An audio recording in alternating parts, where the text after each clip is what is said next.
Saya akan menanyakan yang ayat 75. Saya juga baca di Quran aslinya. Di sini dinyatakan bahwa ahli kitab itu ada yang amanah dan ada yang sebaliknya khianat. Mereka yang berkhianat itu menyatakan, di sini dinyatakan tidak ada dosa bagi kami terhadap orang-orang yang buta huruf. Jadi menganggap orang mukmin itu buta huruf. Nah, ini buta huruf itu makna tekstual atau kontekstual nih, buta hurufnya ini.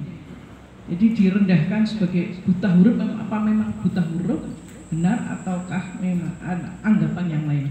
Terima kasih. Wassalamualaikum warahmatullahi wabarakatuh. Assalamualaikum warahmatullahi wabarakatuh. Pak Bapak, saya mau tanya tentang ahli kitab. Jadi itu ahli kitab itu pro atau kontra dengan Islam? Misalnya beberapa tadi ahli kitab ada yang melaksanakan syariat Islam, ada yang amanah, ada ahli kitab Yahudi dan yang amanah di setiap uang yang lebih aman. Kemudian di Al-Quran juga ada tentang di surat An-Naml itu waktu jin ifrit tidak bisa fotokopi istilahnya lembaga, tapi ahli kitab bisa membuatnya dengan sebelum kedipan mata. Wala indahu ilmu min al-kitab ana atika bi qabla ayat ilaika turku. Dan juga saya pernah dapat ada ceramah itu katanya 9 Yahudi dan Nasrani itu halal. Apa benar karena mereka ahli kitab itu dipercaya oleh Allah di Al-Quran disebutkan beberapa kali. Selanjutnya yaitu tentang Uzair adalah anak Allah kata Yahudi. Kami tidak pernah mendengar kata-kata Uzair sebagai anak Allah, tidak seperti Isa atau Yesus anak Allah. Bisa diceritakan sedikit bagaimana Uzair bisa disebut sebagai anak dari Allah, dari Yahudi. Cerita singkat saja Pak, Uzair itu seperti apa ceritanya? Terima kasih. Assalamualaikum warahmatullahi wabarakatuh. Ya, tentang amanah dan tidak amanah. Kita paham kalau amanah itu berarti salah satu sifat Nabi, ya, sidik, ya, warna, amanah, tabligh, ya, bagi Nabi utama. Ya. Kemudian kalau dia ngemplak itu berarti bukan amanah lagi, ya, tidak amanah lagi, karena manusia punya ilmu tapi kok ngemplak. Ya, itu contohnya di sini ada Abdullah bin Salam yang amanah, dan yang tidak amanah Ka'ab bin Ashraf, itu sebetulnya juga disebut juga orang-orang Yahudi dan mereka sebenarnya salah satu bagian dari ahli kitab. Nah, kemudian kalau ada tafsir lain, bagaimana dengan orang yang buta huruf tadi ya, buta huruf. Jadi dalam Al-Isra 25 dibuka ya, Al-Isra 25 perasa terangkan, ya, tidak akan dihukum seseorang sebelum datangnya perintah dari Allah dan Nabi untuk menghalalkan yang halal dan mengharapkan yang halal, ya. Itu bantahan terhadap perkataan Nabi ketika ketemu si Fulan, ya Nabi, tahukah orang tuamu di mana? Orang tuamu di neraka, ya. Kemudian Nabi dia pergi panggil, ayah pulang sini, orang tuaku juga di neraka. Itu kalau kita baca dari surat Al-Isra 25, ya. Nah, kemudian itu belum turun surat itu, maka turunlah surat itu dari Allah dari Jibril bahwa semua orang yang belum mendapatkan kitab yang betul itu baik diampuni, ya. Orang buta huruf, orang yang buta aksara masing-masing kalau yang belum dapat ilmunya, ya dia diampuni Allah, ya, diampuni Allah. Tapi bukan karena dia tidak amanah, karena dia nggak paham, ya, tidak paham mengelola uang, harta dan lain sebagainya, gitu ya. yang perlu dipahamkan pada ayat 75 ini. Kemudian dari Ustadz saya udah salah juga kan ya. Itu sebenarnya dia paham, dia bertanya seperti Kiai itu gimana orang paham ya. Jadi yang dimaksud ahli kitab ini memang di zaman dulu ahli kitab ada yang baik, ada yang buruk, sama saja. Jadi ahli kitab yang baik itu yang benar-benar dia mengamalkan apa yang ada dalam isi Taurat itu. Ada ahli kitab itu. Ahli kitab di zaman Daud dengan kitabnya Zabur dan Injil itu juga ada ya yang mengamalkan seluruh isinya itu ahli kitab juga namanya ya. Tapi ahli kitab yang dimaksud di sini ahli kitab yang merusak dalam ayat ini adalah yang merusak tatanan ayat Allah sehingga overlapping tidak nyambung satu-satu karena di delete kemudian diganti dengan apa yang mereka mau. Termasuk saya berdagang ini kok kita beritahu Musa ini kok seperti ini kok saya rugi ya, maka digantilah berubah kalimatnya agar dia tidak rugi. Itu juga tapi yang merusak ya. Ingat ya, sekarang juga banyak ulama yang yang baik, yang amanah juga ada, yang nggak amanah ada nggak ulama? Ada banyak. Ada. Apalagi waktu Pilpres. Nampak ulama yang ulama apa itu yang dekat dengan pemimpin apa yang masuk nyari harkat, nyari martabat, nyari kekuasaan, nyari harta macam itu ada ulama begitu itu ya. Karena itu kita harus hati-hati. Siapa yang undur kolal siapa yang bicara dan apa yang dibicarakan itu harus dipahami. Kalau yang ngomong itu ulama masuk, saya percaya. Tapi kalau ulama yang biasa-biasa, yang amanah masyarakat melihat, ya itu yang kita percaya itu yang menjaga amanah pada Allah. Usaha ini dalam Quran juga ada dalam surat Al-Maidah, itu dalam surat Al-Baqarah ya, bahwa Usair bin siapa itu terus dari Kristen juga ada begitu. Jadi kalau ya sejarahnya ini memang dia nggak mau bahwa dunia itu dipimpin oleh Islam itu nggak ada mau ya. Jika bakal itu asbabun nuzulnya apa?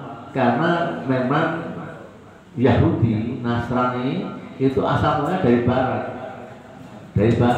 ya, dari Romawi dan sekitarnya, sehingga dia sampai sekarang pun ya orang-orang Yahudi yang asli Yahudi itu ya sedikit, yang ada orang-orang bule, orang barat yang dari sana ya, yang tidak mau berbahasa Arab, tidak mau mengakui Muhammad yang diakui adalah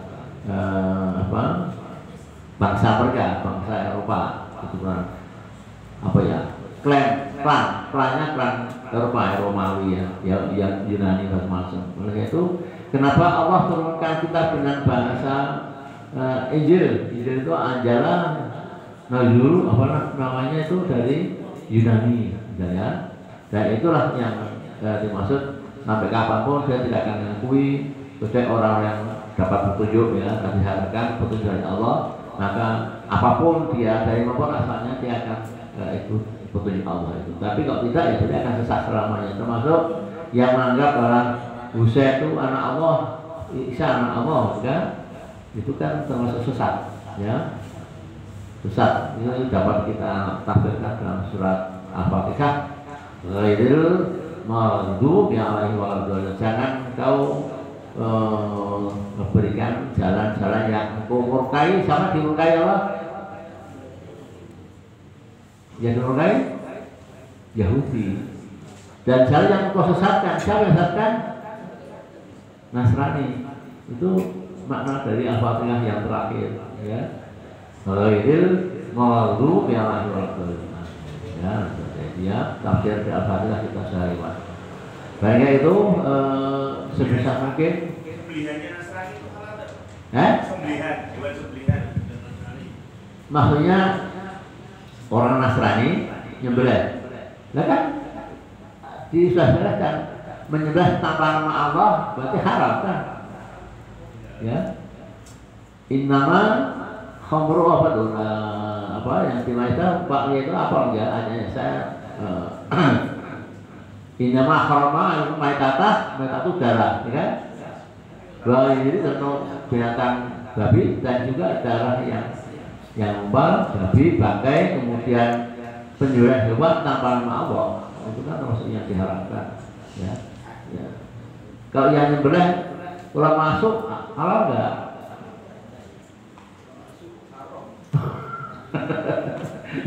Ini guyon loh ya. Ya oke, moga Pak Yatiman silakan. Oh Pak. Sebentar ya, sebentar yang online dulu ya. Yang offline, oke, yang offline dulu Pak. Yang offline nanti setelah selesai, yang online ya. Sebentar, sabar. Terima kasih. Kesempatan ya, semoga majelis kita ini diridhoi Allah. Pulang kita dari sini semoga kurang keras. Ustaz, saya mau nanya ini, aku juga bisa juga buat pernyataan. Ahli kitab itu kata Nabi boleh dinikahi anak putrinya dan boleh makan hasil dari potongan binatang yang dia potong. Artinya ini kan tidak ada bedanya dengan orang-orang beriman, kan gitu. Jadi pertanyaan kita macam juga ya pertanyaan saudara kita atas bagaimana orang-orang yang mengaku ahli kitab padahal mereka bisa agamanya Hindu, Buddha, Kristen, Protestan, Pentakosta dan seterusnya. Nah di sini banyak orang yang tidak paham menganggap mereka itu juga beriman. Kan kita dengar ulama, tokoh, orang-orang itu juga beriman. Nah cuma kita orang awam ini dianggap dibodoh-bodohin sama para ulama kita yang bergaris lurus. Nah kan masyarakat awam itu kan melihat siapa yang ngomong. Nah dianggap orang-orang yang di luar Islam ini juga beriman. Contohnya tokoh-tokoh ulama kita juga banyak yang ngomong seperti itu. Tokoh nasional dan tokoh-tokoh daerah kita, mereka juga beriman. Jadi selama ini kita dianggap salah persepsi kita bahwa orang yang di luar Islam itu tidak beriman. Kenapa? Alkitab, ahli kitab itu juga masuk surga. Ahli kitab itu anak-anak gadis yang boleh dinikahi, makanannya binatang yang potong dimakan. Jadi kita dianggap sudah salah kaprah. Padahal ahli kitab itu kalau dia beriman, kalau dia tidak beriman, bersahadah pada Nabi Muhammad, tidak percaya pada Nabi Muhammad, dia tetap kafir. Walaupun dia beriman pada Jabal, Taurat dan Injil, kan begitu pengertiannya. Terima kasih Ustaz. Ya, penjelasannya. Terima kasih. Saya dulu nih di ayat 1 ya. Di mata betul hakul bil batil wa tumul hakul bantum tak lamu. Ini sama dengan Baqarah berapa itu ya. Wala ta'bisul hakul bil batil wa tumul tak lamu itu di Al-Baqarah sudah ada seperti ini ya. Ini ayat. Nah, artinya apa? Kalau sekarang ini di zaman modern ini banyak orang-orang yang beragama Nasrani satu Australia Nasrani. Betul kata Ustaz Zuma ya dalam dialog itu bahwa mereka itu bagaimana caranya bisa mengelabui orang-orang Islam yang kurang ilmunya agar dia masuk pada agama Nasrani. Tulisan-tulisan model sholawat bahasa Arab, betul nggak? Kaos pakai bahasa Arab, kitab-kitabnya bisa berbahasa Arab. Seolah bahwa orang Islam itu yakin kalau Arab itu betul Islam. Padahal sekarang Nasrani itu buat buku cetakan dalam bahasa Arab semua, Injil dalam bahasa Arab, bahasa Arab, ya. Pakai kopiah, ya. Bahkan di gereja mereka pakai kopiah, pakai apa ini? Serban, kalau mbak serban. Serban, Slayer itu dipakai di gereja itu, ya. Wah, itu kan dari seorang dia seperti itu. Yang baca enggak asal, apa? Assalamualaikum warahmatullahi wabarakatuh itu pemerintah. Di gereja Pak, itu agar mereka seolah familiar dengan Arab, ya. Yang sudah digoda oleh orang-orang ulama kiai seperti Yuma ini untuk diputar balikkan mendapatkan Injil. Nah, oleh itu sekali lagi ahli kita orang-orang yang beriman bertakwa untuk agamanya silahkan. Tapi itu sebenarnya aku itu adalah namanya Islam. Aku bertakwa juga dalam agamaku, agama Buddha. Boleh nggak gitu? Boleh asal mereka. Wah itu kasar bahasa Indonesia kok. Boleh bisa. Ya, meskipun kita menganggap nggak perlu kita jawab. Assalamualaikum warahmatullahi wabarakatuh. Apa jawabannya kita? Kalau udah mendengar itu. Salam loh. Salam. Salam. Ya. Gitu ya. Jadi artinya ahli kita banyak pak yang ngaku yang bertakwa beriman, tapi untuk mereka ya menyerupai seorang itu adalah Islam yang baik sekali, tapi itu enggak perlu kita tahu ya. Jadi artinya apapun yang mereka kerjakan itu ya haram. Selama tidak memiliki password la ilaha illallah, password la ilaha illallah, apapun agamanya, apapun agamanya haram. Produknya mereka sembelihannya, macam-macam itu haram. Itu ya. Terakhir untuk Pak, kalau waktu yaitu Mas. Bentar, kurang satu Pak. Ini saya kurang satu nih. Terima kasih. Assalamualaikum warahmatullahi wabarakatuh. Waalaikumsalam. Ya. Statement yang mengatakan bahwa Pak, yang online maksudnya kurang satu kok yang lain. Satu lagi ya, itu satu lagi terakhir. kalau waktunya habis saya tidak bertanya tidak apa-apa. Jadi kasihan mereka yang online. Singkat saja. Statement yang mengatakan bahwa Rasulullah sudah tertulis di dalam Injil maupun di kitab Weda itu hanya statement yang datang dari orang Islam. Saya pernah bertanya kepada orang-orang Kristen apakah nama Rasulullah termuat dalam Injil. Dia mengatakan tidak. Dia hanya mengatakan bahwa akan datang Mesias. Dia tidak mengatakan bahwa itu anak satu. Yang kedua adalah berita Yahudi yang termasuk adalah Yahudi sulit untuk dipercaya. Di dalam Al-Quran ditegaskan walantar bahwa Yahudi wa Nasrani kata-kata mengetahui orang-orang Yahudi dan Nasrani tidak akan senang sebelum kamu mengikuti agama mereka. Pertanyaannya adalah yang pertama, ayat 71, apa yang menjadi penghalang orang-orang Yahudi dan Nasrani tidak mengakui Rasulullah sebagai Mesias? Yang kedua, ibaratnya, apa hukumnya ketika kita membeli produk-produk Yahudi yang nyata-nyata bahwa Yahudi melaksanakan genosida, pembantian massal di Palestina? Hukumnya apa kita beli produk? Dan hukumnya apa kita berkasih sayang dengan orang-orang Buddha? Ternyata orang-orang Buddha adalah mengusir orang-orang Patani Rohingya keluar dari negaranya sendiri. Kita sangat, biar dikatakan Indonesia banget dengan orang Buddha, rangkulan, dengan orang-orang Yahudi, rangkulan, sehingga umat kita diusir dan diusir. Hukumnya bagaimana produk-produk itu kita pakai itu. Terima kasih. Mudah-mudahan ada manfaatnya. Amin. Ya, online ini saya belum tahu. Jadi Ahmad dalam Taurat Injil dia tidak akui itu sudah dibantah oleh Ustaz Juma, kita dengarkan ya. Dia tunjukkan Korintus berapa itu ditunjukkan itu Ahmad, itu Muhammad. Di Taurat juga ada nama Ahmad, itu ada semuanya. Yang dimaksud Ahmad adalah Muhammad. Mereka tidak akui, sama dengan yang saya katakan Pak Yaitu tidak mengakui karena tidak mau sedikit pun sesuai pun kalau semua pemimpin Nabi Rasul dari Arab itu nggak mau, pokoknya anti Arab. Anti Arab, secara lebih anti Arab dia mau datangnya ya dari kalangan mereka, dari Romawi, dan itu yang dimaksud itu. Jadi meskipun tertulis ya terus itu dia nggak mau ya dirubah-ubah lah. Maka kalau kita lihat yang asli ya yang asli kitab-kitab yang asli yang kita masih mengimani asli itu ada jelas nama Ahmad itu.